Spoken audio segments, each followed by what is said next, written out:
আসসালামু আলাইকুম প্রিয় শিক্ষার্থীরা, আশা করি তোমরা সবাই ভালো আছো।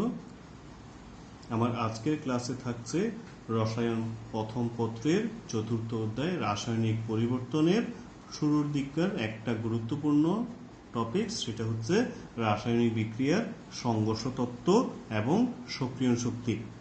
তাহলে আজকে আমরা এই ক্লাসে রাসায়নিক বিক্রিয়ার ক্ষেত্রে সংঘর্ষ কিভাবে হয় এবং সক্রিয়ণ শক্তি কি সেটা জেনে নিব, এবং সক্রিয়ণ শক্তি থেকে দুই একটা গাণিতিক সমস্যার সমাধান আমরা করা শিখব।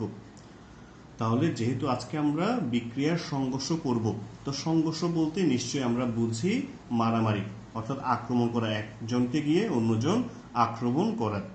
ঠিক আছে, যেমন ছোটবেলায় যখন একসময় সিনেমা প্রেমী ছিলাম, তখন আমরা শুধুমাত্র বেছে বেছে সে সকল সিনেমাই দেখতাম যে সকল সিনেমার মধ্যে মারামারি অর্থাৎ সংঘর্ষ যেখানে বেশি থাকতো সেগুলি আমরা উপভোগ করতাম।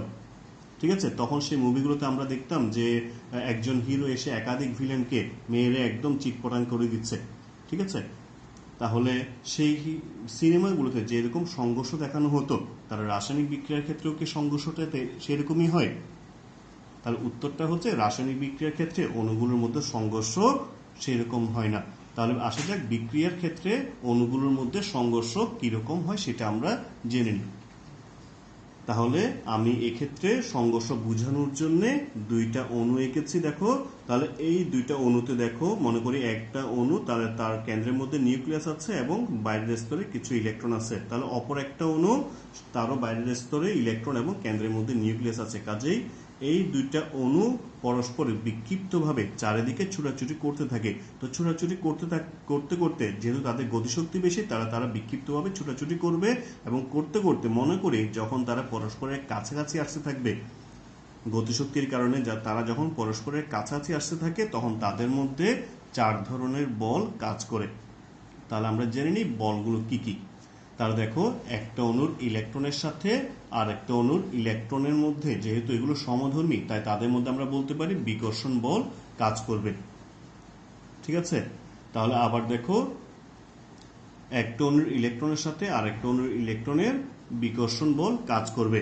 আবার একটা অণুর নিউক্লিয়াসের সাথে অর্থাৎ প্রোটনের সাথে অপর অণুর ইলেকট্রনের মধ্যে আকর্ষণ বল কাজ করবে। ঠিক আছে, এরপর দেখো, একটা অণুর প্রোটনের সাথে আর একটা অণুর প্রোটনের বিকর্ষণ বল কাজ করবে যেহেতু প্রোটনগুলো সমধর্মী। আবার একটা অণুর ইলেকট্রনের সাথে অপর অণুর নিউক্লিয়াসের মধ্যে আকর্ষণ বল কাজ করবে। তাহলে আমরা দেখতে পাচ্ছি এক্ষেত্রে দুইটা আকর্ষণ এবং দুইটা বিকর্ষণ বল কাজ করে। কাজেই যখন প্রথম দিকে গতিশক্তির কারণে অণুগুলো যখন পরস্পরের কাছাকাছি আসতে থাকে, তখন তাদের মধ্যে আকর্ষণ বল বেশি পরিমাণে প্রভাব বিস্তার করে এবং এই কারণে তারা পরস্পরের কাছাকাছি আসতে থাকে। এবং পরস্পরের কাছাকাছি যখন আসে, তখন আস্তে আস্তে দেখা যায় তারা এমন একটা ন্যূনতম দূরত্বে চলে আসে। মনে করি আকর্ষণের কারণে অণু দুইটা পরস্পর একদম কাছাকাছি চলে আসলো। তাহলে কাছাকাছি এমন একটা ন্যূনতম দূরত্বে তারা চলে আসে, যে দূরত্বে আসার পরে তাদের মধ্যে আকর্ষণের চেয়েও বিকর্ষণ বলটাই বেশি পরিমাণে তখন প্রভাব বিস্তার করতে থাকে এবং এই বিকর্ষণ বলের কারণে অণুগুলোর মধ্যে তখন কিছু শক্তি জমা হয়ে যায়। এই শক্তিকে বলা হয় স্থিতিশক্তি বা বিভব শক্তি। ঠিক আছে, এবং যখন তাদের এই স্থিতিশক্তি বা বিভব শক্তির পরিমাণ সবচেয়ে বেশি হয়, তখন অণুগুলো পরস্পর থেকে ছিটকে দূরে সরে যেতে থাকে। ঠিক আছে, তাদের এই যে ছিটকে দূরে সরে যাওয়ার এই ঘটনাটাকেই বলা হচ্ছে তাদের মধ্যে সংঘর্ষ অর্থাৎ আণবিক সংঘর্ষ। কাজে আমরা বলবো যে আণবিক সংঘর্ষ মানে এমন না যে কি একটাকে কি আর একটা আক্রমণ করে মেরে ফেলবে, এমন না। তাহলে আণবিক সংঘর্ষ বলতে বোঝাচ্ছে মূলত তাদের একটা ন্যূনতম দূরত্বে চলে আসে, যে দূরত্বে আসার পরে তাদের মধ্যে বিকর্ষণ বলের কারণে তারা পরস্পর থেকে ছিটকে দূরে সরে যাবে। ঠিক আছে, তাহলে তাদের এই ছিটকে দূরে সরে যাওয়ার ঘটনাকেই বলা হয় তাদের আণবিক সংঘর্ষ। ঠিক আছে, তাহলে আসা যাক আমরা আজকে বিক্রিয়া সংগঠনের কিছু শর্ত পড়ে নিই। তাহলে একটা রাসায়নিক বিক্রিয়া সংগঠনের জন্য প্রথম এবং প্রধান যে শর্তটা প্রয়োজন সেটা হচ্ছে অবশ্যই বিক্রিয়ক অণুগুলোর মধ্যে সংঘর্ষ হতে হবে। তাহলে সংঘর্ষ মানে কি সেটা কিন্তু আমি একটু আগেই ব্যাখ্যা করেছি যে বিক্রিয়ক অণুগুলোর মধ্যে সংঘর্ষ বলতে কি বোঝায়। ঠিক আছে, তাহলে এরপর আসা যাক আরেকটা শর্ত হচ্ছে বিক্রিয়ক অণুগুলোর মধ্যে যে সংঘর্ষ হবে সংঘর্ষকে অবশ্যই একটা নির্দিষ্ট দিক থেকেই হতে হবে, অর্থাৎ সংঘর্ষ একটা নির্দিষ্ট দিক বিন্যাস থাকবে। এখন এই নির্দিষ্ট দিক বিন্যাস বলতে কি বুঝি? এখন মনে করি এই দুইটা অণুর মধ্যে বিকর্ষণের কারণে এগুলো পরস্পর থেকে ছিটকে দূরে সরে গেল। তাহলে মনে করি আমি এটা হচ্ছে একটা ক্লোরিন অণু, ঠিক আছে? তাহলে এই যে আমি একটা ক্লোরিন অণু লিখলাম, এই ক্লোরিন অণুটা মনে করি এখান থেকে ছিটকে দূরে সরে আসলো, সে ছিটকে দূরে সরে এসে এবং তার উদ্দেশ্য হচ্ছে এখানে এই যে আমি যে অণুটা দেখিয়েছি এখানে সেটা হচ্ছে ক্লোরোফর্ম, CHCl3 ক্লোরোফর্ম। এখন এই ক্লোরিন অণুর উদ্দেশ্য হচ্ছে এই ক্লোরোফর্মকে আক্রমণ করে সেখান থেকে যে ক্লোরোফর্মের যে কার্বন আছে সেই কার্বনকে আক্রমণ করে কার্বন হাইড্রোজেন বন্ধন ভেঙে নিজে ওই কার্বনের সঙ্গে গিয়ে যুক্ত হওয়া, এটাই হচ্ছে তার উদ্দেশ্য। অর্থাৎ CH বন্ধনটা ভেঙে একটা ক্লোরিন এখানে এসে যুক্ত হয়ে যেতে চায়। এখন যখন এই ক্লোরিন এই ক্লোরোফর্মকে আক্রমণ করে তখন সে কি যে কোনো পাশ থেকে আক্রমণ করতে পারবে? দেখো তো, তাহলে এই ক্লোরিন যদি এই পাশ থেকে আক্রমণ করতে চাই, এই পাশে আরেকটা ক্লোরিন, যেহেতু ক্লোরিন বড় পরমাণু সেজন্য এই ক্লোরিনের সাথে ক্লোরিনের বিকর্ষণ বেশি হবে, তাহলে এই পথে তার আসা সম্ভব না। তাহলে এই পথে সেই ক্ষেত্রে যেহেতু একটা ক্লোরিন আছে সেজন্য এই কার্বনকে গিয়ে আক্রমণ করা সম্ভব না। তেমনিভাবে এই পথেও এই কার্বনকে গিয়ে আক্রমণ করা সম্ভব হচ্ছে না। সেক্ষেত্রে আমরা বলতে পারি যদি এই ক্লোরিন এই কার্বনকে গিয়ে আক্রমণ করতে চায় অবশ্যই তাকে যে পাশে একটা ছোট পরমাণু অর্থাৎ যে পাশে হাইড্রোজেন আছে সে পাশ থেকেই তাকে আক্রমণ করতে হবে। তাহলে ক্লোরিন অণুর এই ক্লোরোফর্ম অণুকে আক্রমণ যে কোনো পাশ থেকেই করতে পারবে না, শুধুমাত্র একটা নির্দিষ্ট দিক থেকেই আক্রমণ করতে পারবে। তাহলে এইটাকে বলা হয় নির্দিষ্ট দিক বিন্যাস, অর্থাৎ সংঘর্ষের ক্ষেত্রে নির্দিষ্ট দিক বিন্যাস। ঠিক আছে? তাহলে এরপর আসা যাক আমাদের তৃতীয় শর্ত। তৃতীয় শর্তটা হচ্ছে ন্যূনতম শক্তি, অর্থাৎ সংঘর্ষ ঘটার সময় অবশ্যই একটা ন্যূনতম শক্তি নিয়ে সংঘর্ষ ঘটতে হবে। তাহলে এখন আসা যাক ন্যূনতম শক্তিটা বলতে কি বুঝি। ঠিক আছে? তাহলে আমরা জানি সবগুলো বিক্রিয়ক অণুর গতিশক্তি থাকে, কিছু না কিছু গতিশক্তি থাকে। এই অণুগুলোর গতিশক্তি হিসাব করে দেখা যায় যে প্রায় সবগুলো অণুর গতিশক্তি প্রায় কাছাকাছি, সেজন্য এই গতিশক্তিকে বলা হয় তাদের ন্যূনতম গড় গতিশক্তি। ঠিক আছে?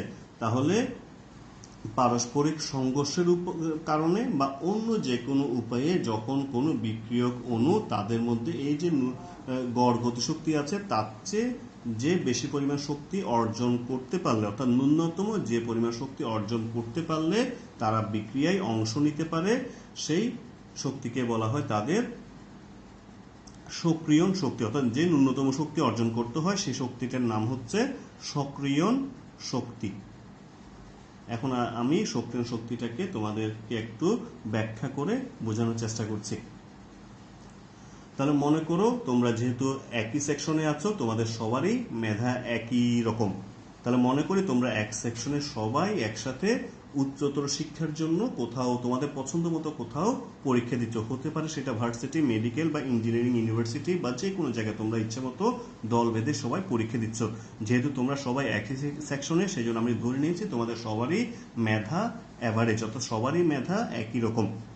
তাহলে দেখা যাচ্ছে ওই প্রতিষ্ঠানে ভর্তি হওয়ার জন্য যে যোগ্যতা লাগবে সেটা তোমার যে গড় মেধা, তোমার যে মেধা সে মেধা দিয়ে অর্জন করা সম্ভব হচ্ছে না। কাজে তুমি তখন তোমার বন্ধু থেকে একটু হেল্প নেওয়ার চেষ্টা করলে যে আশপাশ থেকে একটু হেল্প নিয়ে পারা যায় কিনা। তখন দেখা গেল যে আশপাশ থেকে দেখাদেখি করে তুমি ওই প্রতিষ্ঠানে ভর্তি হওয়ার জন্য ন্যূনতম যে মার্কসটা প্রয়োজন সেই মার্কসটা তুমি অর্জন করতে পারলা। তাহলে তুমি ওইখানে ভর্তি হয়ে গেলে, এবং ভর্তি যে হয়েছো সেটা তুমি তোমার নিজস্ব শক্তি নিয়ে নয় বরং আশপাশ থেকে কিছুটা হেল্প নিয়ে। কাজে আমি বলতে পারি যে তোমার স্বাভাবিক যে শক্তিটা ছিল তার চেয়ে যে বেশি পরিমাণ শক্তি অর্জন করার পরে তুমি ওই প্রতিষ্ঠানে ভর্তি হওয়ার মতো যোগ্যতা অর্জন করতে পেরেছো, সেটাই হচ্ছে তোমার জন্য সক্রিয় শক্তি। ঠিক আছে? তার স্বাভাবিক গতিশক্তির চেয়ে ন্যূনতম বেশি যে পরিমাণ শক্তি অর্জন করে কোনো বিক্রিয়া অংশ নিতে পারে তাকে বলা হয় সক্রিয় শক্তি। এখন আসি আমি সক্রিয় শক্তিটাকে একটু ব্যাখ্যা করি আবার আগের মতো এই চিত্রটাতে দেখি। মনে করি এই ক্লোরিন অণুগুলোর মধ্যে, মনে করি আমি এই দুইটা ক্লোরিন অণু, তাহলে এই ক্লোরিন অণুগুলোর মধ্যে গড় গতিশক্তি আমি ধরলাম 40 কিলোজুল। ঠিক আছে, তাহলে তাদের স্বাভাবিক গড় গতিশক্তি হচ্ছে 40 কিলোজুল। কিন্তু মনে করি যে এখানে যে সিএইচ বন্ধনটা আছে, সে সিএইচ বন্ধনের শক্তি হচ্ছে 100 কিলোজুল মনে করি। ঠিক আছে, তাহলে ক্লোরিন যদি এই কার্বনকে আক্রমণ করে সিএইচ বন্ধন ভেঙে ক্লোরোফর্মের সাথে যুক্ত হতে চায়, তাহলে তাকে 100 কিলোজুল শক্তি অর্জন করতে হবে। কিন্তু তার গতিশক্তি হচ্ছে দেখো 40 কিলোজুল। তাহলে যখন তারা সংঘর্ষে অংশ নেয়, সংঘর্ষটা একটু আগে ব্যাখ্যা করেছি, যখন তারা সংঘর্ষে অংশ নেয়, মনে করি সংঘর্ষের পরে তাদের গতিশক্তি বেড়ে হয়ে গেল 100 কিলোজুল। ঠিক আছে, সংঘর্ষের পূর্বে ছিল 40 কিলোজুল, কিন্তু যখন তারা সংঘর্ষ অংশ নিল, সংঘর্ষ অংশ নেওয়ার পরে এই ক্লোরিন অণুগুলোর শক্তি হয়ে গেল 100 কিলোজুল। তখনই এই ক্লোরিন অণুগুলো গিয়ে এই ক্লোরোফর্মের কার্বনকে আক্রমণ করে সিএইচ বন্ধনটা ভেঙে নিজে ওই কার্বনের সঙ্গে যুক্ত হতে পারবে। ঠিক আছে, তারা নিজস্ব শক্তি নিয়ে পারে নাই, কিন্তু যখন তারা পরস্পরের সাথে সংঘর্ষে লিপ্ত হলো, তখন তাদের বিভব শক্তি বেড়ে গেল, এবং বিভব শক্তি বেড়ে যাওয়ার কারণে বিভব শক্তি পরবর্তীতে গতিশক্তিতে পরিণত হয়। গতিশক্তিতে পরিণত হওয়ার পরে ওই বিক্রিয়া ঘটার জন্য যে পরিমাণ শক্তি লাগবে, সে পরিমাণ শক্তি তারা অর্জন করতে পারে, এবং ওই শক্তি অর্জন করতে পারলে তারা সংঘর্ষে অংশ নিয়ে বিক্রিয়া ঘটাতে পারবে। তাহলে এই যে বাড়তি, এখানে যে আমি যে লিখলাম যে বাড়তি 60 কিলোজুল শক্তি, তাহলে বাড়তি 60 কিলোজুল শক্তি অর্জন করার পরেই ক্লোরিন অণুগুলো বিক্রিয়ায় অংশ নিতে পারছে। কাজে বাড়তি 60 কিলোজুলকে আমি বলছি ওই বিক্রিয়ার জন্য সক্রিয়ণ শক্তি। এখন আসা যাক এই সক্রিয়ণ শক্তিটাকে আমি লেখচিত্রের সাহায্যে ব্যাখ্যা করব। তাহলে দেখো, আমি এক্স অক্ষ বরাবর বসিয়েছি বিক্রিয়ার অগ্রগতি, এবং ওয়াই অক্ষ বরাবর বসিয়েছি বিক্রিয়ক এবং উৎপাদনগুলোর স্থিতিশক্তি, অর্থাৎ তাদের বিভব শক্তি। ঠিক আছে, তাহলে আমরা জানি যে সবগুলো বিক্রিয়ক অণুরই কিছু না কিছু স্থিতিশক্তি থাকে, যেটাকে আমি এক্ষেত্রে ER দিয়ে প্রকাশ করেছি। ঠিক আছে, কাজেই বিক্রিয়ক অণুগুলো যখন পরস্পরের কাছাকাছি আসে, এই যে আমার আগের চিত্রটার মতো দেখো যে ক্লোরিন অণুগুলো যখন পরস্পরের কাছাকাছি আসবে, তখন তাদের মধ্যে আণবিক সংঘর্ষ হবে। সংঘর্ষের কারণে তাদের বিভব শক্তি কিছুটা বেড়ে যায়। বিভব শক্তি বেড়ে যাওয়ার কারণে তখন তারা ক্লোরোফর্মকে গিয়ে আক্রমণ করতে পারে। কাজেই এক্ষেত্রে যখন বিক্রিয়ক অণুগুলো পরস্পরের কাছাকাছি আসতে থাকে, তখন তাদের মধ্যে বিভব শক্তি বাড়তে থাকে। বিভব শক্তি বাড়তে বাড়তে বাড়তে বাড়তে দেখা যায় এমন একটা সর্বোচ্চ বিভব শক্তি একটা সর্বোচ্চ মান তারা অর্জন করে, যে মানটা অর্জন করার পরে তারা বিক্রিয়ায় অংশ নিতে পারে। অর্থাৎ এক্ষেত্রে 40 কিলোজুল থেকে বাড়তে বাড়তে বাড়তে বাড়তে যখনই 100 কিলোজুল শক্তি অর্জন করতে পারে ক্লোরিন অণুগুলো, তখনই তারা এই ক্লোরোফর্মের কার্বনকে গিয়ে আক্রমণ করতে পারছে। ঠিক আছে, যখনই এই ক্লোরোফর্মের কার্বনকে আক্রমণ করছে, তখন দেখা যায় কার্বনের সাথে হাইড্রোজেনের বন্ধন ধীরে ধীরে দুর্বল হয়ে গেছে, এবং এই ক্লোরিনের সাথে কার্বনের বন্ধন ধীরে ধীরে তৈরি হতে থাকে। এবং এই কারণে আমরা দেখতে পাই এই যে চূড়াটাতে আমি দেখিয়েছি, সেই চূড়ায় দেখা যায় যে পূর্বের যে বন্ধন ছিল, যেমন আমি এক্ষেত্রে মনে করি আমার বিক্রিয়ক অণুগুলো হচ্ছে AB এবং C।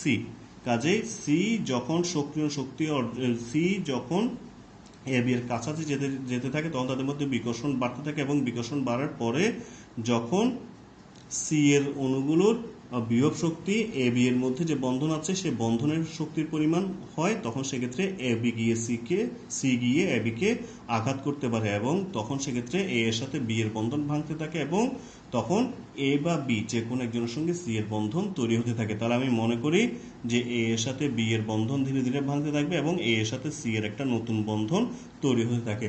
তাহলে এই অবস্থাটাকে বলা হয় সক্রিয়কৃত জটিল অবস্থা। ঠিক আছে, তাহলে এই সক্রিয়কৃত জটিল অবস্থার পরে সি গিয়ে বি কে আঘাত করে, এবং আঘাত করার কারণে তখন দেখা যায় এ এর সাথে বি এর বন্ধনটা পুরোপুরি ভেঙে যায়, এবং সি তখন এ এর সাথে গিয়ে যুক্ত হয়। অর্থাৎ তখন উৎপাদ গঠন করে, এ এর সাথে সি যুক্ত হয়ে সি উৎপাদ গঠন করে, এবং বি তখন পৃথক হয়ে যায়। ঠিক আছে, যখন উৎপাদ তৈরি হয়, আমরা জানি সেই উৎপাদটা অর্থাৎ নতুন একটা বন্ধন যখন তৈরি হয়, তখন সেই বন্ধনটাকে টিকিয়ে রাখার জন্য তারা কিছু পরিমাণ শক্তি ত্যাগ করে। এই ত্যাগকৃত বা বর্জিত শক্তিটাকে এই ত্যাগকৃত বা বর্জিত শক্তি যখন তাদের যে প্রাথমিক বিক্রিয়ক অণুগুলো যে প্রাথমিক শক্তি ছিল, তাদের চেয়ে যদি ত্যাগকৃত বা বর্জিত শক্তি বেশি হয়, তখন আমরা দেখতে পাই ওই বিক্রিয়ায় তাপ উৎপন্ন হচ্ছে, এবং এই কারণে এই বিক্রিয়াগুলোকে বলা হয় তাপ উৎপাদী বিক্রিয়া। কাজে আমি এক্ষেত্রে যে রেখাচিত্রটা দেখিয়েছি সেটা হচ্ছে তাপ উৎপাদী বিক্রিয়া। তাহলে দেখো তাপ উৎপাদী বিক্রিয়ার ক্ষেত্রে বিক্রিয়ক অণুগুলোর শক্তি ই আর উৎপাদন অণুগুলোর শক্তি ইপি এর চেয়ে বেশি। কাজে বিক্রিয়ক থেকে উৎপাদে পরিণত হতে গেলে তাদের মধ্যে যে শক্তির পার্থক্য ড্যালেজ, সেই পরিমাণ শক্তি তাদেরকে ত্যাগ করে আসতে হবে। এ কারণে বিক্রিয়ক থেকে উৎপাদে পরিণত হওয়ার সময় ড্যালেজ পরিমাণ শক্তি নির্গত হয় বলে আমরা এই বিক্রিয়াগুলোকে বলি তাপ উৎপাদী বিক্রিয়া। ঠিক আছে, তাহলে এখন লেখচিত্রটাকে একটু ব্যাখ্যা করি। দেখো এখানে যে ইএক্সটা দেখিয়েছি, ইএক্সটা হচ্ছে তাদের সক্রিয়কৃত জটিল অবস্থার শক্তি, অর্থাৎ তাদের সর্বোচ্চ শক্তি। এবং আমি ইএক্স থেকে যদি ইআরকে বিয়োগ করি যে পরিমাণ শক্তি পাবো সেই শক্তিটাকে বলবো ইএ, অর্থাৎ তাদের সক্রিয় শক্তি। ঠিক আছে, তাহলে মনে করি আমার ইএক্স এর পরিমাণ হচ্ছে 100 কিলোজুল। ঠিক আছে, ইআর এর পরিমাণ হচ্ছে 40 কিলোজুল। আমি আমার আগের উদাহরণটা দেখাচ্ছি। তাহলে সক্রিয় শক্তির পরিমাণ কত হবে দেখো তো, 100 থেকে 40 যদি আমি বিয়োগ করি, 100 থেকে 40 বিয়োগ করে আমি পাবো 60 কিলোজুল। তাহলে এই বিক্রিয়ার জন্য সক্রিয় শক্তি হচ্ছে 60 কিলোজুল। ঠিক আছে, আবার ড্যালেজ এর মানটা কিভাবে পাচ্ছে, যে বিক্রিয়ক অণুগুলোর শক্তি আমি ধরেছিলাম 40 কিলোজুল এবং উৎপাদন অণুগুলোর শক্তি হচ্ছে মনে করি 20 কিলোজুল। তাহলে তাদের মধ্যে পার্থক্য কতটুকু হচ্ছে দেখো তো, 40 থেকে 20 বিয়োগ করে আমি পাবো 20 কিলোজুল। তাহলে এই বিক্রিয়ায় 20 কিলোজুল শক্তি নির্গত হবে। ঠিক আছে, তাহলে তাপ উৎপাদী বিক্রিয়ার ক্ষেত্রে লেখচিত্রটা হচ্ছে এরকম। আর যদি এটা তাপহারী বিক্রিয়া হয় তাহলে আমরা দেখতে পেতাম যে বিক্রিয়ক থেকে উৎপাদে পরিণত হওয়ার পরে তারা যে শক্তিটা ত্যাগ করত, অর্থাৎ উৎপাদন অণুগুলোর শক্তি বিক্রিয়ক অণুগুলোর শক্তির চেয়ে বেশি হতো। এবং বিক্রিয়কের শক্তি যখন উৎপাদের শক্তির চেয়ে বেশি হয় তখন দেখা যায় যে তাদের মধ্যে যে পার্থক্য, এই পার্থক্য ডেল এইচ পরিমাণ, তাদের মধ্যে পার্থক্য হয় ডেল এইচ পরিমাণ, এবং তখন বিক্রিয়কগুলো উৎপাদে পরিণত হওয়ার সময় তাদের এই পার্থক্যের পরিমাণ শক্তি পরিবেশ থেকে শোষণ করে নেয়। এই জন্য ওই ধরনের বিক্রিয়াগুলোকে বলা হয় তাপহারী বিক্রিয়া। ঠিক আছে, তাহলে এই গ্রাফটা তোমরা একটু ভালো করে বুঝে পড়ার চেষ্টা করবে, কারণ এখান থেকে তোমাদের হয় সিকিউ বা এমসিকিউ একটা প্রশ্ন থাকতে পারে, এবং বেশিরভাগ ক্ষেত্রে এমসিকিউতে এই প্রশ্নটা আসতে দেখা যায়। কাজে এই প্রশ্নটা তোমরা একটু ভালো করে বুঝে শুনে পড়ার চেষ্টা করবে। এরপর আসা যাক, আমি একটু আগে যে বিক্রিয়া সংগঠনের 3টা শর্ত দেখিয়েছি, সেই 3টা শর্তকে নিয়ে বিজ্ঞানী আর্হেনিয়াস একটা সমীকরণ প্রতিষ্ঠা করেছেন। সেই সমীকরণটা হচ্ছে এরকম, K equals to A e to the power minus EA by R T, যেখানে কে হচ্ছে বিক্রিয়ার হার ধ্রুবক, এটা তো হচ্ছে এক্সপোনেনশিয়াল, ইএ হচ্ছে সক্রিয় শক্তি, আর হচ্ছে গ্যাস ধ্রুবক, এবং টি হচ্ছে পরম তাপমাত্রা। তাহলে উভয় দিকে ln নিয়ে আমি পাচ্ছি ln K equals to ln A plus ln e to the power minus EA by R T, যেখানে দেখো উভয় দিকে ln নিলে এটাকে যদি আমি এটাকে বি ধরি তাহলে ln এ বি ইকুয়ালস হচ্ছে ln A plus ln B. আবার আমরা জানি ln এর ক্ষেত্রে পাওয়ারগুলো সাধারণত সহগ হিসেবে আসতে পারে, তো সেক্ষেত্রে পাওয়ার সহগ হিসেবে আসার পর আমি পাচ্ছি ln K equals to ln A minus EA by R T ln E. তো তোমরা নিশ্চয়ই জানো ln ই এর মান হচ্ছে 1। তো সেক্ষেত্রে আমি যদি মান 1 বসাই তাহলে সমীকরণটা পাবো এরকম, ln K equals to ln A minus EA by R T. বা আমি এটাকে একটু অ্যারেঞ্জ করে এটাকে আগে লিখেছি, দেখো ln K equals to minus EA by R into 1 by T plus ln এ।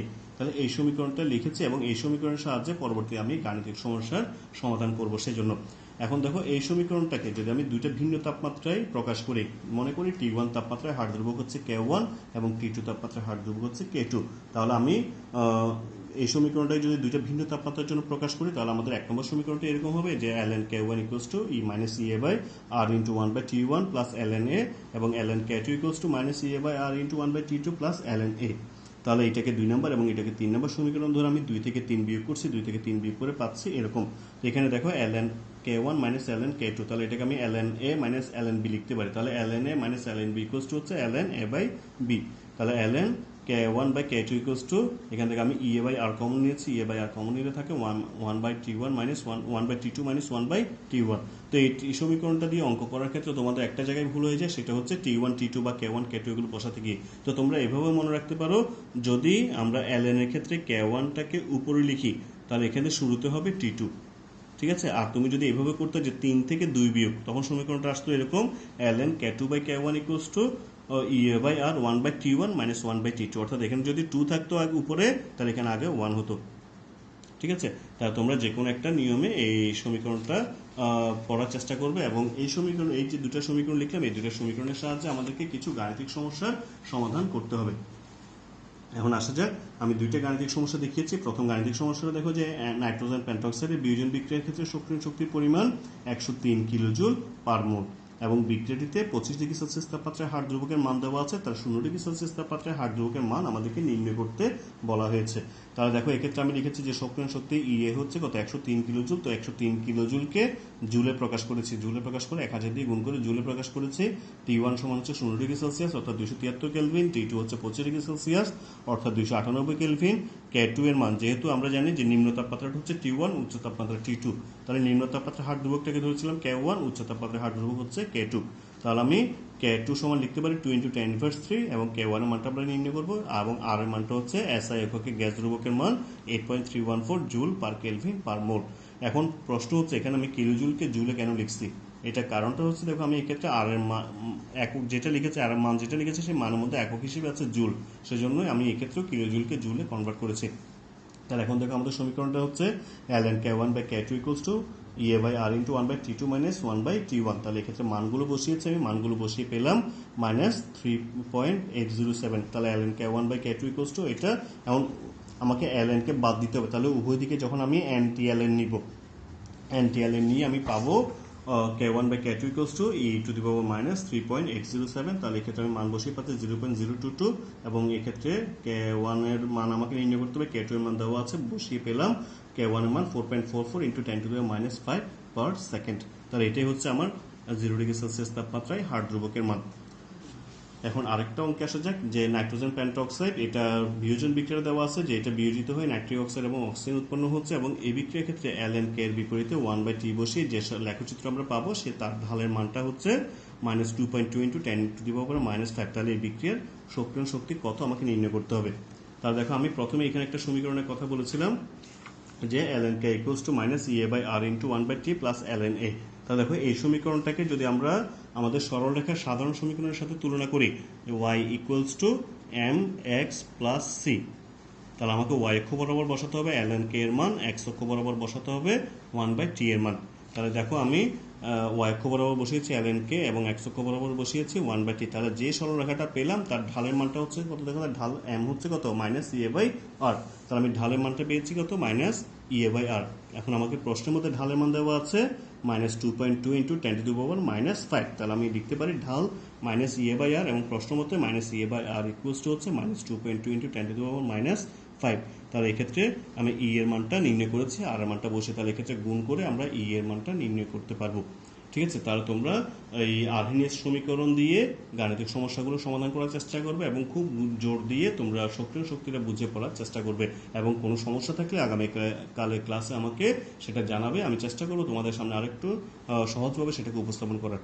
তো তোমরা সবাই ভালো থেকো, তোমাদের সার্বিক কল্যাণ কামনায়। খোদা হাফেজ।